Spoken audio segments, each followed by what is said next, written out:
भविष्य बीजेपी के हाथ में होगा। संविधान और लोकतंत्र कहीं नहीं बचेगा। जिन लोगों को चीन के चंदेबाजी पर जीवित जो लोग हैं उनको बहुत पीड़ा है। ये जो अहंकारी जो चेहरा बन गया है मोदी जी का कि मैं जो चाहूंगा वही होगा। इस सरकार में अगर थोड़ी सी भी नैतिकता होगी, थोड़ी सी भी शर्म लज्जा बाकी होगी। नरेंद्र मोदी नहीं बोलना चाहते, हम बुलवाएंगे। सदन में नहीं आना चाहते, हम आने के लिए मजबूर करेंगे। इसीलिए मैंने कहा मुद्दा मणिपुर रह गया है या मोदी? मोदी जी कोई भगवान तो है नहीं, बिल्कुल नहीं। देश के प्रधानमंत्री हैं, लेकिन देश के प्रधानमंत्री तमाम विपक्षी अलायंस जिसका नाम ही इंडिया है उसकी तुलना एक आतंकवादी संगठन से कर देते हैं। अब देखिए इनकी कांग्रेसियों की बेशर्मी, बदकारी, बेहयाई का जो हद है, अब ये चिल्लपों कर रहे हैं। तो जिस पार्टी की स्थापना अंग्रेजों की चरणों की सेवा करने के लिए हुई हो, कांग्रेसी जो अंग्रेजों की अवैध औलादे हैं, और अब जिस कमीने को बदतमीज कर चुप कीजिए। आलोक शर्मा जी, क्या बात हो रही है आलोक जी? ऐसे बात नहीं हो सकती। सॉरी, हटाइए हटाइए, हम कुछ और चला लेंगे, इसका कोई मतलब नहीं। हटाइए। सो हेलो दोस्तों, स्वागत है आप सभी का आपके अपने YouTube channel the debate centre में। दोस्तों, आज की धमाकेदार डिबेट वीडियो में हम लोग देखने वाले हैं बीजेपी के प्रवक्ता प्रेम शुक्ला और कांग्रेस के प्रवक्ता आलोक शर्मा को। यह डिबेट वीडियो दोस्तों बहुत ही लाजवाब होने वाली है, क्योंकि इस डिबेट में प्रेम शुक्ला आलोक शर्मा के सामने ही कांग्रेस का सारा काला चिट्टा खोल देते हैं, जो आलोक शर्मा बर्दाश्त नहीं कर पाते हैं और प्रेम शुक्ला के लिए गाली गलौज का प्रयोग करने लगते हैं। इसके बाद पहले तो प्रेम शुक्ला और न्यूज एंकर आलोक शर्मा की अच्छे से धुलाई करते हैं और फिर इन्हें डिबेट से भी बाहर निकाल देते हैं। तो दोस्तों, वीडियो बहुत ही मजेदार होने वाली है। आप लोगों से अनुरोध है कि आप लोग वीडियो को शुरू से लेकर अंत तक जरूर देखिएगा, और अगर आप लोग का वीडियो पसंद आती है तो वीडियो को लाइक करके हमारे चैनल को जरूर सब्सक्राइब कर लीजिएगा। तो बिना किसी देरी के आइए पहले मेन वीडियो को देख लेते हैं। चलिए शुरू करते हैं। अविश्वास प्रस्ताव लाना आप लाए, बीजेपी ने कहा ठीक है, हम भी इसको अवसर की तरह देखते हैं। अब प्रधानमंत्री बोलेंगे, अब कम्युनिकेट करने में प्रधानमंत्री का सानी नहीं है आपके पास कोई, आप अपनी बात कहेंगे, जवाब तो आखिरी प्रधानमंत्री का ही होगा, तो ये दाव उल्टा पड़ेगा विपक्ष पर। सौरभ जी, मुझे लगता है कि देश के प्रधानमंत्री अगर मणिपुर की हिंसा को अपनी शब्दों की बाजीगरी से और जिस तरह के वो ड्रामेटिक शब्द इस्तेमाल करते हैं, अगर उनसे जस्टिफाई करेंगे और देश मानेगा, वो फिर भविष्य बीजेपी के हाथ में होगा। संविधान और लोकतंत्र कहीं नहीं बचेगा। लेकिन निश्चित तौर पर मणिपुर पर बोलने के लिए तो शुरू से ही तैयार है। संसद में जो है संसदीय कार्य मंत्री जी स्पष्ट कर चुके कि हम इस पर बात करना चाहते हैं, पर राज्यसभा में जो सत्ताधारी दल के नेता हैं आदरणीय पीयूष गोयल जी, वो भी स्पष्ट कर चुके हैं कि हम इस विषय पर बात करना चाहते हैं। लेकिन जिन लोगों को चीन के चंदेबाजी पर जीवित जो लोग हैं उनको बहुत पीड़ा है कि पूर्वोत्तर भारत का विकास कैसे हो रहा है, पूर्वोत्तर भारत में शांति कैसे संस्थापित हो रही है, तो उनको पीड़ा होनी है। हम केवल ये कह रहे हैं कि आपके पास अगर इतने तथ्य थे कि मोदी जी सब कुछ ध्वस्त कर देंगे, तो 5 दिन से जो संसद का इतना पैसा खर्च हुआ, किसने रोका था आपको? मोदी जी संसद के बाहर भाषण दे सकते हैं, लेकिन संसद के अंदर जाकर भाषण नहीं दे सकते। ये जो अहंकारी जो चेहरा बन गया है मोदी जी का कि मैं जो चाहूंगा वही होगा।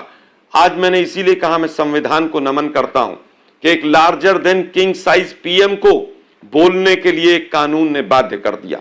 और मुझे लगता है कि 10 दिन की परंपरा होती है कि 10 दिन के अंदर नो कॉन्फिडेंस मोशन पर चर्चा होनी चाहिए, लेकिन इस सरकार में अगर थोड़ी सी भी नैतिकता होगी, थोड़ी सी भी शर्म लज्जा बाकी होगी, तो कल ही चर्चा कराएगी। तो ऐसा लग रहा है कि मुद्दा मणिपुर नहीं रहा, आज विषय मणिपुर ही रह गया है या मोदी हो गए?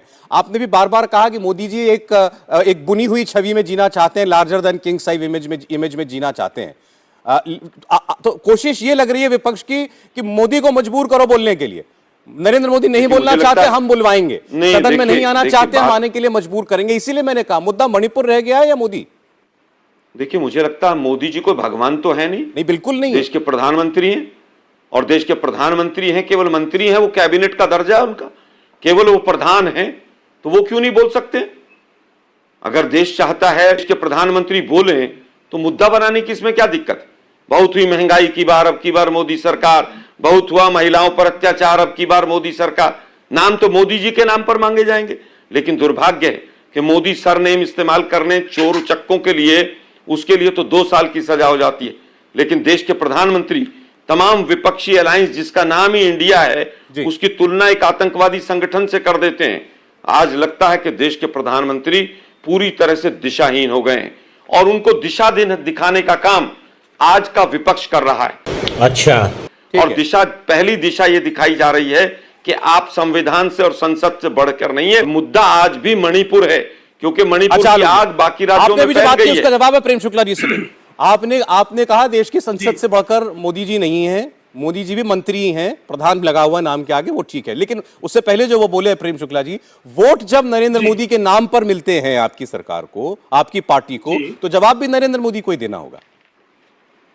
निश्चित देंगे और हमेशा देते रहे हैं। अब देखिए इनकी कांग्रेसियों की बेशर्मी, बदकारी, बेहयाई का जो हद है कि वो गद्दारों को भी समाज बता रहे हैं।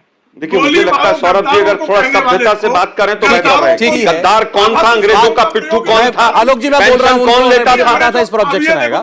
मैं कह रहा हूं प्रेम शुक्ला जी जो भी बात हो ऐसे करें कि आपका तर्क भी आ जाए और सामने वाले को कोई जरूर कोई उकसाने की वाली मंशा तो नहीं होनी चाहिए। किसने कहा? बोलिए। बेशर्म किसने कहा? मैंने कहा था नहीं, मैंने अच्छा बोलिए। बेशर्म मैंने कहा नहीं किया, मैंने कहा लज्जा नहीं चाहिए। इस्तेमाल किया। बेशर्म किसने कहा था? नहीं बार बार आपने बेशर्म कहा। सौरभ जी कहां वन करा लिया आपने इस आदमी से भाई आज। बस हवा निकल गई। अच्छा चलिए ठीक है, इससे आगे बढ़ते हैं ना सर। एक एक शब्द हम लोग पकड़ेंगे, एक बार हमसे भी मिस हो जाता है, क्या कहा, एक वर्ड पकड़ना बड़ा मुश्किल होता है। अबे चिल्लपो कर रहे हैं। अच्छा चलिए अब हो गया, आपने बोल तो लिया प्रेम जी ना, अब आके आप जो लॉजिक दे रहे थे अब देखिए इन्होंने कहा, अब देखिए इन्होंने कहा हमारे बारे में कहा कांग्रेस की जो अंग्रेजों के लिए गद्दारी करते थे। आप 28 दिसंबर 1885 के कांग्रेस के स्थापना का पहला प्रस्ताव है। 28 दिसंबर 1885, सच्चाई बता रहा हूं, सुन लीजिए आप। 28 दिसंबर 1885 में कांग्रेस की संस्थापना का पहला प्रस्ताव है कि हम अंग्रेजों की सेवा के लिए स्थापित कर रहे हैं। तो जिस पार्टी की स्थापना अंग्रेजों की चरणों की सेवा करने के लिए हुई हो, जिस पार्टी के 15 से 16 महामंत्री अंग्रेजों के अधिकारी स्थापित बनाए गए हो, जिस कांग्रेस ने एडविना माउंटबेटन के चरण पखारे हो, अरे बाप रे, ये तो धोती खोल रहा है। जिस कांग्रेस ने पहला इस देश का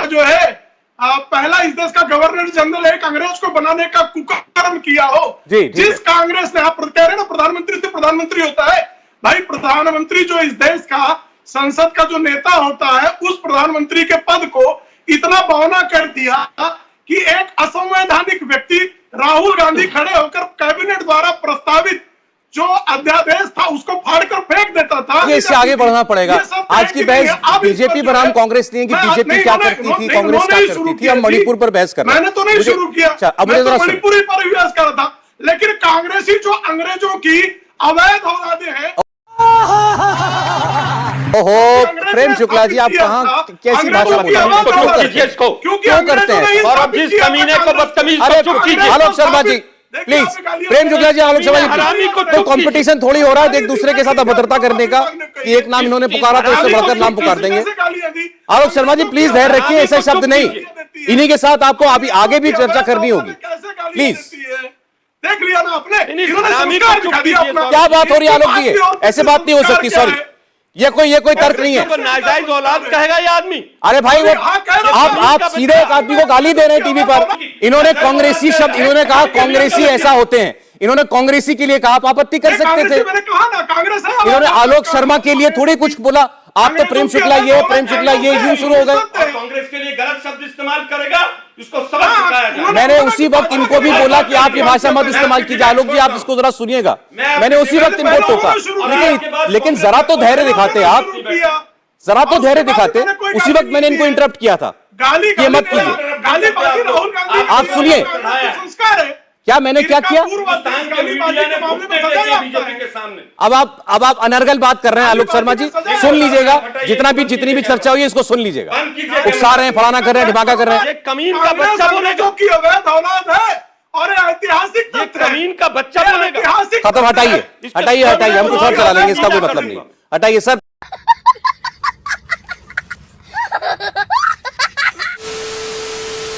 तो दोस्तों वीडियो में अंत तक बने रहने के लिए आप लोग का धन्यवाद।